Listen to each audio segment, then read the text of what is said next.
Hello दोस्तों, कैसे हैं आप सब। वेलकम है आप सबका। तो आज देखिए कुछ टिप्स लेके आई हूँ। पहला टिप्स है हमारा, देखिए ये दिए जो होते हैं मिट्टी के, ये सभी के घर में यूज़ होते हैं, पूजा में यूज़ होते हैं, दिवाली पे तो सभी के घर में होते हैं। तो क्या होता है दोस्तों, ये वाले दिए जो हैं हम जब लाते हैं तो हमें क्या करना चाहिए, इनको पानी में कुछ घंटों के लिए या पूरे दिन या पूरे रात के लिए भिगो के ऐसे पानी में रख देना चाहिए। इससे क्या होता है कि जैसे एक तो इनकी वाओ दोस्तों इतनी अच्छी खुशबू आ रही है ना इनके अंदर से मिट्टी की, वाओ मुझे बहुत ही अच्छी लगती है। तो देखिए इस तरह से हम इनको डिप करके रख देंगे। तो अपनी मर्जी है कि कुछ घंटों के लिए रखने हैं या फिर हमें पूरे दिन या रात के लिए।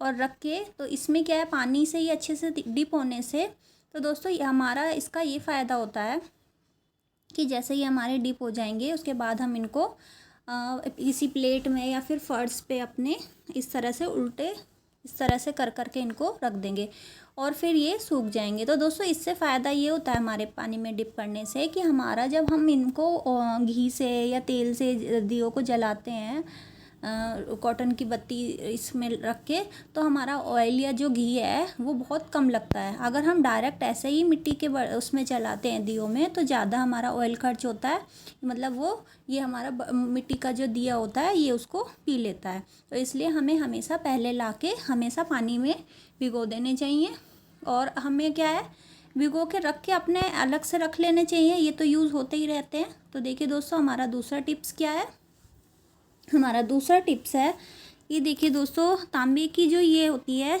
ये बर्तन जो होते हैं ये हमारे पूजा में यूज़ होते हैं। वैसे तो अब ज़्यादा कोई इतना यूज़ करता नहीं है, तो पानी पीने के लिए करते हैं या फिर पूजा में यूज़ करते हैं। तो ये क्या होता है दोस्तों, बहुत जल्दी ब्लैक पड़ जाते हैं। तो हमें अलग अलग तरीके से, ये मैंने अपनी पहली भी वीडियो में साफ़ करना बताया है कि किस तरह से अच्छे साफ़ हो जाते हैं। आज मैं इसको करने वाली हूँ टमाटो केचप से। ये टमाटो सॉस जो होती है हमारी, इससे ये मैंने थोड़ी सी इस तरह से ले ली थी और पूरा अच्छे से इसको इस तरह से साफ़ करूँगी। तो दोस्तों ये टमाटो केचप से लगाने से इतनी अच्छी साफ़ हो जाती है, एकदम चमक जाती है। तो इस तरह से हम अच्छे से इसको, जैसे बर्तन साफ़ करते हैं हम लोग, इस तरह से रगड़ रगड़ के इसको साफ़ कर लूँगी। तो दोस्तों ये जो तांबे के बर्तन होते हैं बहुत जल्दी ब्लैक पड़ जाते हैं और बिल्कुल भी फिर अच्छे नहीं लगते हैं। तो हमें बीच बीच में ये साफ़ करते रहने चाहिए और इस तरह से रगड़ रगड़ के मैं पूरा अच्छे से साफ़ कर लूँगी।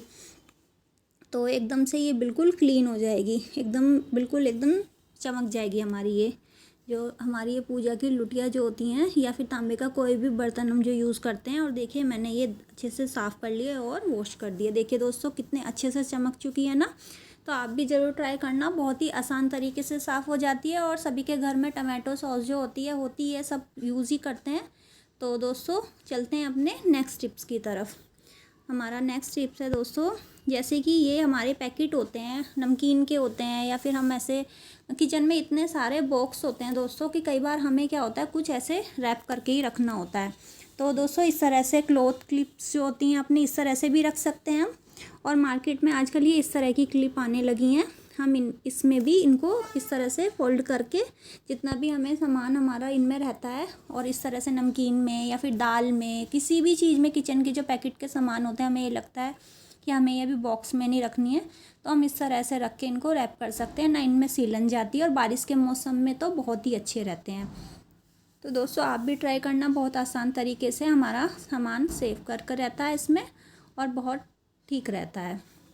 तो दोस्तों दूसरा क्या होता है कि हम लोग क्या है, जैसे ये सांभर के चाट मसाला या फिर छोले मसाला या फिर कस्टर्ड पाउडर इस तरह के जो पैकेट यूज़ करते हैं, तो ऐसा नहीं होता हम सभी पैकेटों को बॉक्स में करके रखें, क्योंकि किचन में इतने बॉक्स होते हैं ना उनको ही संभालना मुश्किल हो जाता है। तो कुछ चीज़ें हमें इस तरह से रैप करके भी रखनी होती हैं। और कई बार क्या होता है हम जल्दबाजी में ऊपर से खोल लेते हैं साइड, तो फिर इस तरह से खुला भी नहीं रख सकते हैं। तो हमें क्या करना चाहिए, इस तरह से करके और कोई भी रबर बैंड इस तरह से लेके रखें और अपने सभी इस तरह के पैकेट में हमें इस तरह के पैकेटों में बैंड लगा के और फ्रिज में इस तरह से रखें, तो काफ़ी टाइम तक चलते हैं और ना हमारे ख़राब होते हैं। तो दोस्तों आप भी ज़रूर ट्राई करना। तो दोस्तों चलते हैं दूसरे टिप्स की तरफ। अब हमारा दूसरा टिप्स है कि जैसे हम दोस्तों ये हरी मिर्ची यूज़ करते हैं, तो बहुतों की जो स्किन होती है बहुत ही सेंसिटिव होती है। तो दोस्तों मैं तो कभी भी अपने नाइफ़ से हरी मिर्ची नहीं काट सकती, क्योंकि हाथों में बहुत ही ज़्यादा जलन हो जाती है और बहुत बहुत टाइम तक ऐसा लगता है कि मैं काम नहीं कर पाऊँगी, इतना ज़्यादा जलन होती है। तो हमें या तो इस तरह की छोटे वाली सीज़र अपनी किचन में रखनी चाहिए मिर्ची काटने के लिए। एक सीज़र तो खैर सभी किचन में रखते हैं, क्योंकि किसी न किसी चीज़ को काटने के लिए काम आती है। तो हमें मिर्ची काटने से पहले इस तरह से अपने हाथों में दूध लगा लेना चाहिए, इस तरह से। तो इस तरह से अगर हम दूध लगा लेंगे और उसके बाद मिर्ची काटेंगे दोस्तों, या फिर ऐसा है हमने मिर्ची काट ली है और हमें ध्यान में नहीं रहा है, हमने कुछ नहीं लगाया है, तो हम बाद में उसमें अपना कोई भी जैसे कुकिंग ऑयल होता है वो लगा सकते हैं। इस तरह से शहद लगा सकते हैं बाद में हम लोग, जैसे कि हमें हाथ में जलन हो रही होगी मिर्ची काटने के बाद में। और दोस्तों हम अपने हाथ में देसी घी भी लगा सकते हैं, तो और एलोवेरा जेल भी लगा सकते हैं। तो इस तरह से हमारे हाथों में जलन बहुत कम हो जाती है, क्योंकि जलन एक बार जब लगती है तो हमारा ध्यान कहीं नहीं लगता, बहुत ज़्यादा जलन होती है। तो चलते हैं अपने नेक्स्ट टिप्स की तरफ। तो देखिए दोस्तों, बरसात के मौसम में मेरे यहाँ तो इतनी बारिश होती है ना कि मैं कपड़ों को सुखा सुखा के परेशान हो जाती हूँ। तो और कपड़े चल जाते हैं, लेकिन किचन के कपड़ों में स्मेल हो जाए तो बिल्कुल नहीं चलता है। तो देखिए दोस्तों, हमें बहुत सारी चीज़ों का ध्यान रखना होता है, और उनमें जैसे इस तरह से धुल लेते हैं हम अपने किचन के कपड़ों को, तो क्या होता है, सूख तो जाते हैं लेकिन उनमें हल्की सी नमी रहती है। बरसात में वैसे भी कपड़ों में नमी रहती है। तो जैसे हम तवे पे अपनी रोटियां बना लेते हैं दोस्तों, और हमारा काम रोटियों का पूरा हो जाता है, तो हमारा तवा जो है बाद में गरम रहता है। तो हमें क्या करना चाहिए, इस तरह से अपने कपड़ों को किचन के फोल्ड करके रख देना चाहिए, और ऐसे इस तरह से अलट पलट कर लें। तो क्या होता है, हमारी क्या होती है, तवा जो गरम है वो भी यूज़ हो जाता है, और हमारे कपड़े भी अच्छे से, इनमें जैसे नमी होती है तो ये भी सूखे सूखे से हो जाते हैं। तो दोस्तों आप भी ज़रूर ट्राई करना, ये सभी के लिए बहुत ज़रूरी टिप्स हैं और सभी के काम आने वाले हैं। तो चलते हैं अपने नेक्स्ट टिप्स की तरफ।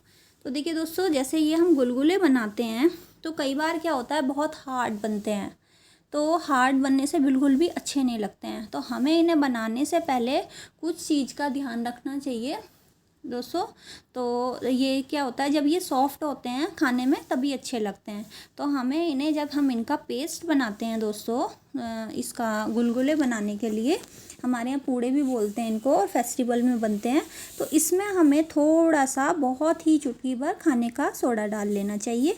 और खाने का सोडा डालने के बाद में हमें बहुत अच्छे से फेंटना चाहिए, क्योंकि हमारी जितनी भी इस तरह से बनाने वाली चीज़ें होती हैं, हमें उन्हें फेंटेंगे ना, उतनी हमारी सॉफ्ट और अच्छी बन के तैयार होती हैं। तो दोस्तों ये भी बहुत ज़रूरी टिप्स है, क्योंकि हमारे किसी चीज़ को ये इतने अच्छे से सॉफ्ट बन के तैयार कर रहा है खाने का सोडा, तो हमें चुटकी भर मिला लेना चाहिए और उसके बाद बहुत अच्छे से फेंटना चाहिए। तो उससे क्या है, हमारे गुलगुले बहुत एकदम सॉफ्ट और एकदम गोल गोल अच्छे बनते हैं। तो दोस्तों आप भी ज़रूर ट्राई करना। दोस्तों प्लीज़ मेरे चैनल को लाइक, शेयर एंड सब्सक्राइब करें, और बेल आइकन का बटन प्रेस करें, जिससे कि मेरी नई वीडियो का नोटिफिकेशन आपको टाइम से मिल जाए। तो चलते हैं दोस्तों अपने नेक्स्ट टिप्स की तरफ। तो देखिए दोस्तों, पोहा जो है सभी के घर में बनता है, ब्रेकफास्ट में सभी के घर में बनता है, और सभी को बहुत ज़्यादा पसंद होता है। ये हेल्दी भी होता है और सभी लाइट होता है खाने में, तो सभी इसको बहुत पसंद करते हैं। तो हमें इस तरह से पानी में धुल लेना चाहिए। उसके बाद इस तरह से छन्नी में पलट के दोस्तों, हमें पानी का इसका जितना भी है वो धीरे से निकल जाएगा, और स्पून से इस तरह से करने के बाद में दोस्तों, हमें इसे किसी बड़े बर्तन में पलट लेना चाहिए। और इस वाली जगह पे जहाँ हम बर्तन में पलट लेते हैं और हम पोहा बनाने की तैयारी करते हैं, हमें इसी टाइम पे इसमें ये चीज़ ध्यान रखनी चाहिए कि हमें इसी टाइम में इसमें अपना नमक, और अगर हम चीनी खाना पसंद करते हैं तो चीनी, इसी टाइम पे हमें अपना नमक और चीनी मिक्स कर देनी चाहिए। इस टाइम पे अगर हम चीनी और नमक अच्छे से मिक्स कर देते हैं तो दोस्तों खाने का मतलब टेस्ट नमक का सही रहता है। अगर हम बाद में मिलाते हैं तो उससे कहीं पे लगता है खाने में नमक पोहे में, और कहीं नहीं लगता है। तो हम इस तरह से अगर अपना चीनी, नमक तो मिलाना ही है, चीनी अपनी पसंद है, इस तरह से मिला देते हैं तो बहुत अच्छा रहता है। तो दोस्तों आप ज़रूर ट्राई करना। थैंक यू फॉर वॉचिंग दोस्तों।